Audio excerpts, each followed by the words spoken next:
रोशनी आज सुबह से ही बहुत उदास और परेशान थी। माँ के बार बार पूछने पर भी उसने कुछ नहीं बताया। वो अपने कमरे में सुबह से ही घुसी हुई थी। आज उसने अपना फ़ोन भी बहुत ज़्यादा इस्तेमाल नहीं किया था। दोपहर का समय था। घर में लंच की तैयारी चल रही थी। सुशीला खाना टेबल पे लगा रही थी कि उसके घर की डोरबेल बजती है। सुशीला ने अपने बेटे से कहा, प्रेम जरा देखना कौन है दरवाजे पर, मेरे हाथ में खाना है। रुक प्रेम, मैं देखता हूँ, कहते हुए राकेश दरवाजे की ओर बढ़े। अरे सीमा जी, आप आइए आइए, अंदर आइए। मुस्कुराते हुए राकेश ने हाथ जोड़े और झुककर सीमा को अंदर आने को कहा ही था कि उनके पीछे सुशीला भी आ गई। अरे सीमा बहन, आप सब ठीक तो हैं? सुशीला ने प्यारी सी स्माइल देते हुए कहा, आइए, आप बिल्कुल सही टाइम पर आई हैं, बस खाना लगा ही रही थी। हाँ, वो सब तो ठीक है सुशीला, मैं यहाँ कोई खाना खाने थोड़े ना आई हूँ। अंदर आते हुए सीमा जी ने थोड़ा सा जोश दिखाते हुए कहा। राकेश जी ने सीमा जी से पूछा, क्या हुआ बहन जी, आप तो नाराज हो रही हैं, कोई बात हुई क्या? सीमा जी ने उनके प्रश्नों का उत्तर न देते हुए कहा, रोशनी कहाँ है? जी वो अपने कमरे में है, अभी बुलाए देती हूँ। उसने कुछ किया है क्या? सुशीला ने फिर से वही प्रश्न किया। रोशनी का जिक्र चल ही रहा था, तब तक वो भी अपने कमरे से निकलकर बाहर डाइनिंग हॉल में आ जाती है। नमस्ते आंटी जी, रोशनी ने अपने सर पर चुन्नी करते हुए सीमा जी को विश किया। नमस्ते तो ठीक है रोशनी, पर ये बताओ तुम कल से सूरज से बात क्यों नहीं कर रही हो और अपना फ़ोन क्यों बंद करके बैठी हो? सीमा जी ने कड़क तेवर में कहा। अब घर के सारे सदस्य सहित सीमा जी भी रोशनी को ही देख रहे थे। देखो, सूरज बहुत ही इमोशनल और हटीले स्वभाव का लड़का है। अगर तुम दोनों के बीच कुछ हुआ है तो तुम अपनी ओर से सॉरी बोल के रफा दफा कर दो। मैंने तुम दोनों की सगाई के बाद शादी में 4 हफ्तों का टाइम इसलिए रखा है ताकि तुम दोनों आपस में बातें कर सको, एक दूसरे को जान सको, इसलिए नहीं कि रोज रोज मुंह फुला के गुस्सा करके बैठ जाओ। रोशनी, क्या हुआ है? और सीमा आंटी सही तो कह रही हैं, कपल्स में छोटे मोटे झगड़े तो अक्सर होते ही रहते हैं। अगर हमें ही देख लो, शादी के इतने दिनों बाद भी तेरी माँ मेरे से रोज झगड़ा कर ही लेती है, फिर भी मुझे सॉरी बोल मामला रफा दफा करना ही पड़ता है। राकेश ने रोशनी से झुकी अंदाज में स्माइल के साथ कहा। आप तो रहने ही दो, बच्चों को ऐसे टाइम पर ऐसे ही एग्जाम्पल देना होता है आपको। बेटा रोशनी, अगर कुछ है तो हमें बताओ, कल को आपकी शादी सूरज से ही होनी है। इतना अच्छा लड़का हमें फिर नहीं मिलेगा। सीमा दीदी सही कह रही है।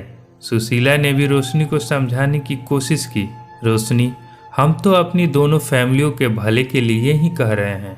रोशनी के इनविटेशन कार्ड तक बढ़ चुके हैं, सारे रिश्तेदारों को पता चल चुका है।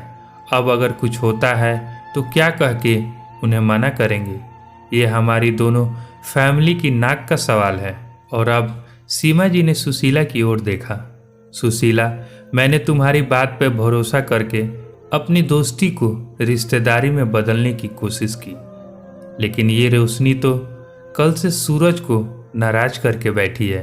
वो कह रहा है, माँ तुमने न जाने कैसी अनपढ़ टाइप की लड़की ढूंढी है मेरे लिए। अब तू तो जानती है सुशीला, मेरा सूरज बाहर पढ़ा लिखा है और ऊपर से थोड़ा हटीला है। अगर उसने एक बार मना कर दिया तो फिर अपने बापू की भी नहीं सुनेगा।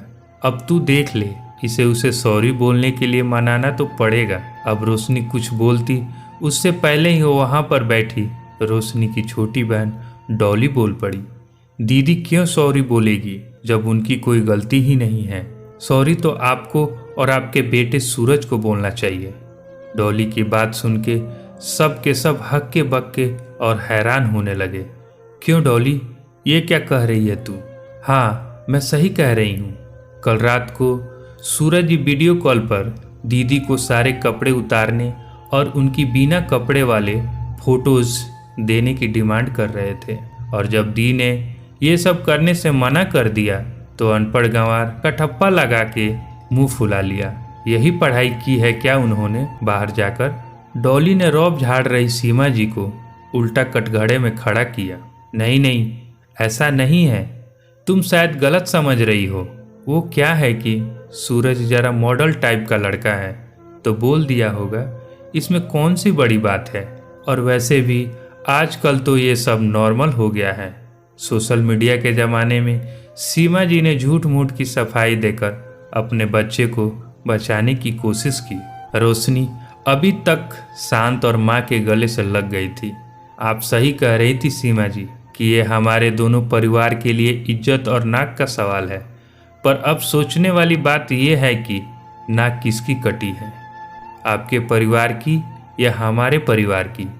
अगर आपको किसी भले घर की लड़की के बिना कपड़े का फोटो मांगना मॉडर्न और नॉर्मल लगता है तो ये काम आपको मुबारक हो। ये सब हमसे तो न हो पाएगा। राकेश जी ने अपने दोनों हाथों से अपने आंसू साफ किए और फिर सीमा के आगे हाथ जोड़ लिया। फिर सुशीला ने कहा, सीमा, तू सब कुछ जानकर भी अनजान बनते हुए मेरी बेटी से सॉरी बोलने के लिए यहाँ तक चली आई।